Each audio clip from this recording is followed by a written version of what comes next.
Star Citizen's so-called Gen 12 renderer is nearing its first implementation, and this is another huge milestone for the game. We've got a huge info dump from some dev responses from Cloud Imperium games about major updates with the Gen 12 renderer, engine improvements, and Vulkan integration, which altogether should make for some very impressive changes to frame rates, graphics fidelity, and scalability across multiple machines and hardware. We've also got a quick summary of what's coming up this week in the wonderful world of Star Citizen as September ends. Let's start with that. CitizenCon is less than 2 weeks away. It's on the 8th of October on Saturday. Check it out. It's going to be big. There are 7 panels that we currently are aware of, from updates to Pyro, to new ships, new missions, and the resource management system. Cloud Imperium games say that they have some additional details going out later this week as well. Maybe this will be some more panels. Maybe it will just be some other bits that they've got going on at the same time. Alpha 3.18 is making further progress towards an Evocadi release on the PTU. The first build will be a short persistent entity streaming test to make sure the basics are working. There are a few issues still to resolve in order to make this test successful, so hang tight for more news on that front soon. Later Tuesday, we've got a Galactopedia update. Wednesday, we've got a roadmap update with hopefully no major delays to any of the 3.18 content, though certainly bits could slip.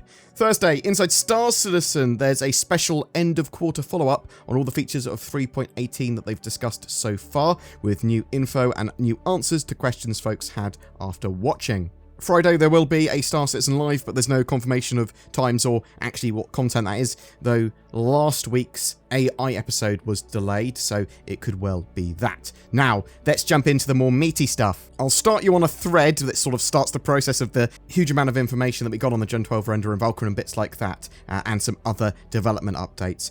Are you going to support DLSS 3? It looks promising. That's what an original poster said, and Sylvan from CIG, who answered all of what we're going to talk about now, gave us a response. We are very interested in DLSS, but as already said many times, we need Vulkan first. Once that's in and working, we will reevaluate the situation, and you will hear more from us about it. Also, Star Citizen is mostly CPU bound, so DLSS won't give you any benefit at all in a CPU bound scenario at the moment, since DLSS optimizes the rendering speed of the GPU.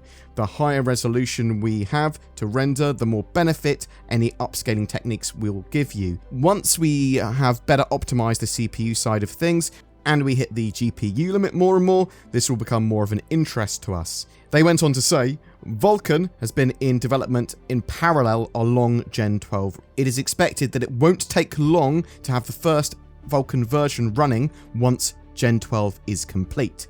Talking about CPU utilization, currently, when playing Star Citizen, if you look at all the cores, you'll see that 1 or 2 cores have much higher utilization than any other cores. These are the main thread and renderer thread orchestrating the whole engine. With Gen 12 and Vulkan, we get rid of that renderer thread. What's left is the main thread, which we are always trying to optimize. It's not as easy as it sounds, since the game keeps developing, so any optimization we're doing will be eaten up by something else. They went on to say, other cores are being used by various systems like physics, networking, background loading, and much more, but have lots of gaps. See attached image I've created with my amazing paint skills, which I will put on the screen so you can see how it all overlaps. Your CPU performance is determined by the slowest thread, which is usually the main thread. We will get rid of the renderer thread eventually with Gen 12 and Vulkan. Our goal is to parallelize more and more from the main thread so all cores are evenly distributed in work. This means as time progresses, our engine will keep scaling better the more cores you have. There was a follow-up question, will the main thread ever be multi-core? Yes and no. There will always be one thread orchestrating the engine, let's call it the main thread. It makes sure that all other threads will be getting stuff to do. In an ideal world, this causes a 100% utilization of CPU on all cores. Unfortunately, game engine parallelization is extremely complex, hard to maintain, and causes a lot of bugs and headaches for us programmers. Our engine is already quite well parallelized, but nowhere near optimized, since we're still heavily in active development. As time goes on, I'm very confident that we will reach an optimal state where the main thread won't be an issue anymore. Are you still planning to do a deep dive into Gen 12 and changes being brought into 3.18 when we're nearer to its release? Yes, just give me a bit more time. I'm putting all my time and effort into getting it done for the next patch. So we'd previously seen some dev responses that sort of hinted at, well, actually, there's going to be quite a lot of Gen 12 stuff in 3.18, which is going to be active. And it sounds to me personally like we're going to have our Tier 0, our first true implementation of Gen 12 activated in 3.18, but I suppose we will have to wait and see. Taking a little side step, I did see Sylvan reply to another thread. Ask the devs, little to no reaction from actual devs. Why are there almost no reactions of devs on questions that people ask here? Doesn't that make it kind of useless to have this section? Most of the other people from the community just answer the questions with their theories and knowledge. I get that developers are busy, but some interaction would be nice. So Sylvan responded again, it is encouraged to interact with the community by CIG, but in reality, no matter what we say, it's taken as a promise or completely out of context, so we have to be very careful. I once stated my opinion how I would like to implement VR into Star Citizen, and the next days there were articles like, Star Citizen VR wants to be better than Half-Life Alyx. I don't really care, but if you read the comments under those articles, people think it actually reflects the truth and it's coming directly from Chris Roberts, which is sad since it can hurt our reputation. You can only do nothing wrong if you stay absolutely silent. Sad, but true. Apart from that, most of us actually are quite busy at work, so there's little time to do anything in this regard. Usually devs do this in their spare time. That being said, only the most passionate devs with a thick skin will interact with the community. I hope that will change once we've proven our worth to the world, and that we can actually deliver what we promised. Personally, I'm working hard for this, and I won't ever give up on talking to you guys. I think that's a really interesting response, because it's true. Like, the devs, when they interact with the community, anything they say is going to be taken as a spokesperson from Cloud Imperium, or Cloud Imperium said this. I mean, and that's how I report it in my videos. But even if devs say they want to do something, or they try and do something, it will be taken as a promise, or that is the direction they are going. And if and when that changes, obviously people will say that as a broken promise. Or as Sylvan said, there you'll get articles just talking about a statement that was made as if Chris Roberts had said it almost. I want Cloud Imperium and the devs to interact with the community as much as possible, and some of the devs are pretty good at interacting with the community, but it must be relatively hard for them because you do get a lot of criticism from the Spectrum and Reddit and all other sources that you can imagine. So I salute our brave devs at Cloud Imperium. Good job, guys.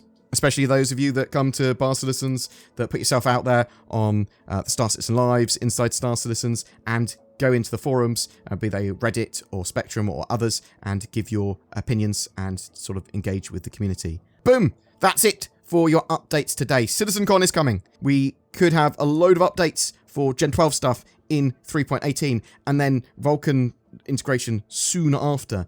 Hopefully, they will be relatively meaningful, any updates and sort of improvements we get with the Gen 12 renderer stuff. What do you hope to see at CitizenCon? Do you think Gen 12 updates will significantly improve visuals and performance? What do you think about the dev sort of interaction on social media and forums and that sort of stuff? Do you think it's great that Cloud Imperium do it and they do it enough?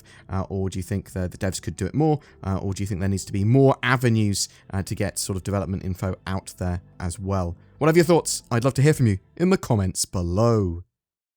I'm Nord Catcham, and it's my mission to become a Nord Master.